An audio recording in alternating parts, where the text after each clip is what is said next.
삼촌과 조카, 전왕과 후왕, 두 가지 관점에서 아주 라이벌 관계를 형성했던 인물이 있습니다.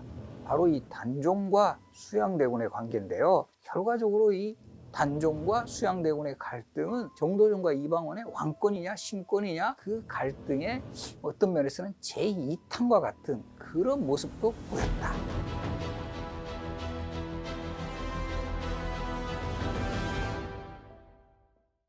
1457년 단종이 영월 관하인 관풍원에서 정권에 의한 기획된 죽음을 당했을 때 사실 후한을 되게 두려워했어요. 왜냐하면 결과적으로 당시 왕인 세조가 주도해서 단종을 죽였기 때문에 이거 혹시 이제 단종의 이런 죽음을 잘 수습해서 이 무덤을 조성하는 것조차도 이게 쉽지 않아요.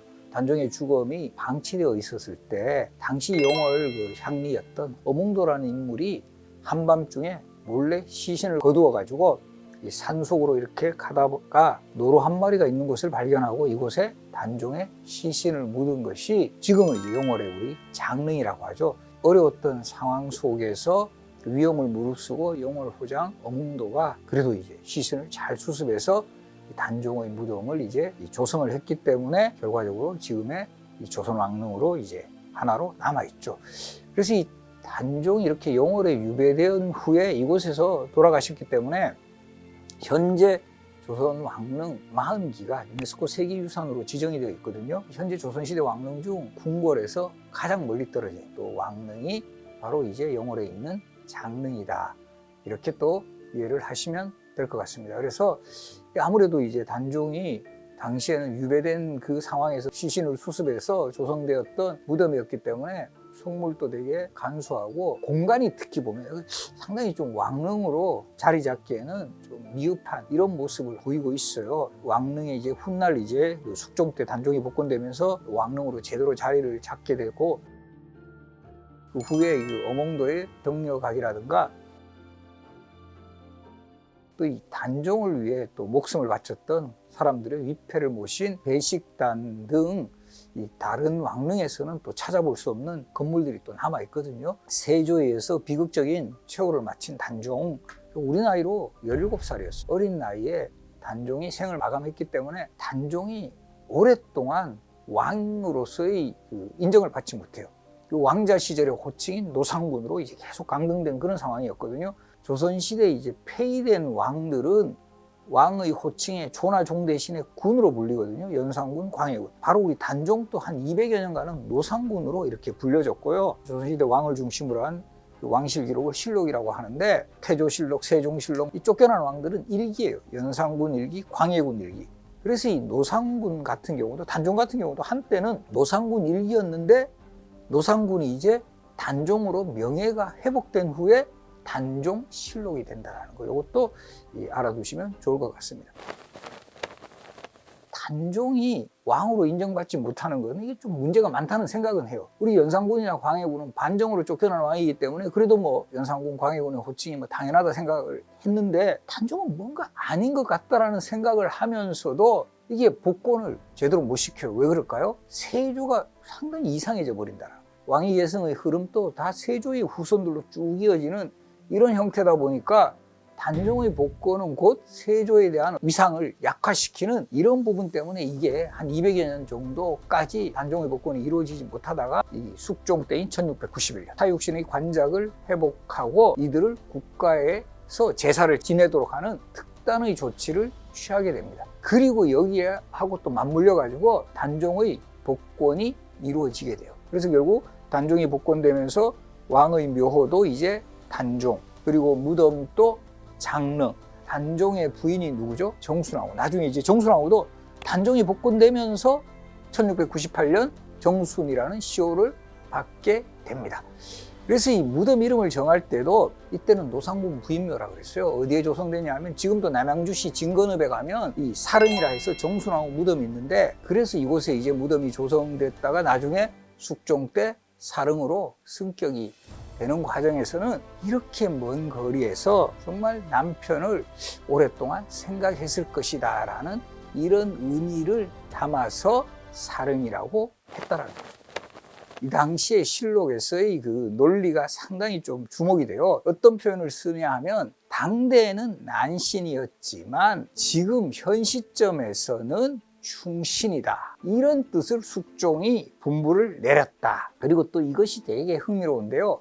오늘의 이 일은 실록 세조의 유의, 그러니까 유언으로 남긴 뜻을 잇고 세조의 큰 덕을 빛내는 것이다. 딱 이렇게 표현합니다. 결과적으로 우리 흔히 뭐 누이 좋고 매부 좋고 이런 말을 하는데 이 논리를 취할 때 세조도 원래는 이런 걸 원하셨는데 단종을 복권시키는 것은 세조의 정신하고도 어긋나지 않는다. 결과적으로 이제 세조도 높여주고 이 단종도 높여주는 단종의 복권 조치가 숙종 시대에 이루어졌고 정수나무의 무덤에 있는 소나무를 장릉으로 옮겨서 심은, 그래서 이 정령송이라고 부르는데요. 그 사릉에 있는 소나무를 장릉에 옮겨 심음으로써 그 정신이랄까 이것은 계속 이어지게 하는 그런 조처가 이루어진 것도 우리가 이 장릉에서 또 확인을 할 수가 있습니다.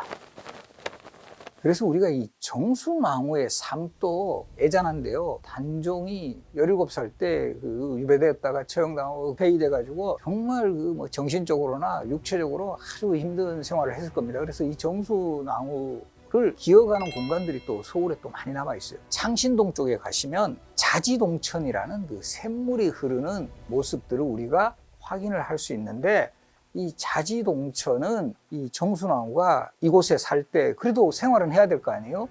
그러다 보니까 옷감에 이제 흰 옷감에 이렇게 물을 들이면 자줏빛 물이 들 거 아니에요? 뭐 요즘으로 치면 약간 염색업 비슷하기도 하고 그렇게 해서 생계를 유지했다라는 그런 현장을 지금 자지동천에서 볼 수 있고요.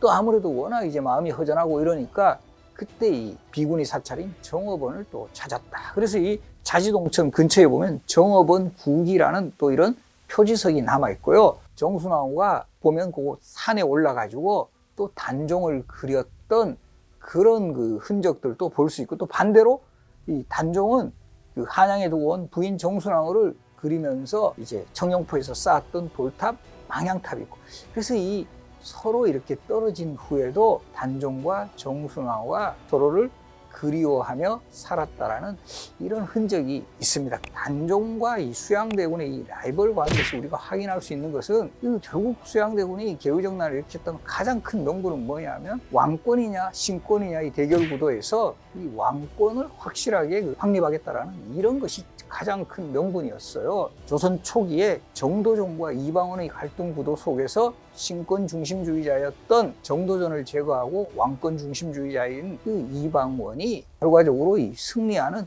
이런 모습하고도 상당히 닮아 있습니다. 태종이 왕이 오른 후에 왕권 강화책으로 뭐 호패법을 실시한다라든가 육조직계제를 실시한다라든가 비슷한 패턴을 밟아요. 이 세조 같은 경우 불교라든가 도교에도 관심을 가지면서 왕권 강화책을 적극 추진하고 또 잦은 행차를 통해서 왕이 자주 이제 백성들을 만나거나 행차를 통해서 왕권을 대내외에 가시하는 이런 모습도 종종 보입니다. 결과적으로 이 단종과 수양대군의 갈등은 정도전과 이방원의 왕권이냐 신권이냐 그 갈등의 어떤 면에서는 제2탄과 같은 그런 모습도 보였다. 단종을 폐위시키고 그 죽음에까지 몰고 간 세조의 승리일 수도 있었지만 훗날 숙종 때 결국 단종의 복권이 이루어지고 성리학의 의리론이라든가 충절의 논리가 강조되면서 단종을 위해 목숨을 바쳤던 성삼문은 완전히 그 충신의 대명사가 되고 이 세조편에 섰던 그 신숙주 같은 인물이 부정적인 평가를 받은 이런 측면에서는 오히려 단종이 역사의 승리자가 되었다라고도 표현을 할 수가 있습니다. 세조가 사육신 중 박팽년을 신문하면서 관찰사 때 상소문에 신하 신자를 써놓고 왜 이제 와서 나를 인정하지 않느냐라고 했다던데요. 어떻게 된 일이죠? 그런 기록이 나오죠. 이제 당시에 그 단종복위운동이 일어났을 때 그 주도했던 성삼문이나 박팽년은 세조도 아꼈던 신하였고 그리고 이 박팽년 같은 경우는 실제 세조 때 충청도 관찰사 지냈거든요. 내 밑에서 월급도 받고 그렇게 일도 했으면서 나를 이렇게 배신할 수 있어? 이렇게 하니까 딱 그 박팽년이 그렇게 이야기하죠. 뭐 저는 이제까지 왕이라고 부른 적이 없다. 나으리 나으리 이렇게 이제 계속 불렀다라는 거죠. 그렇게 해서 뭐 일설에는 그래서 박평년은 더 맞지 않았을까라는 그런 뭐 이야기도 전해지고 있습니다. 우리 영화나 드라마 속에서 가장 뭐 강한 라이벌로 기억되는 인물 인현왕후와 이 장희빈 사이의 이 갈등, 이 인현왕후는 그야말로 이 선녀, 장희빈은 표독스럽고 뭐 악녀를 대표하는 그런 인물로 이제 그려지는데요.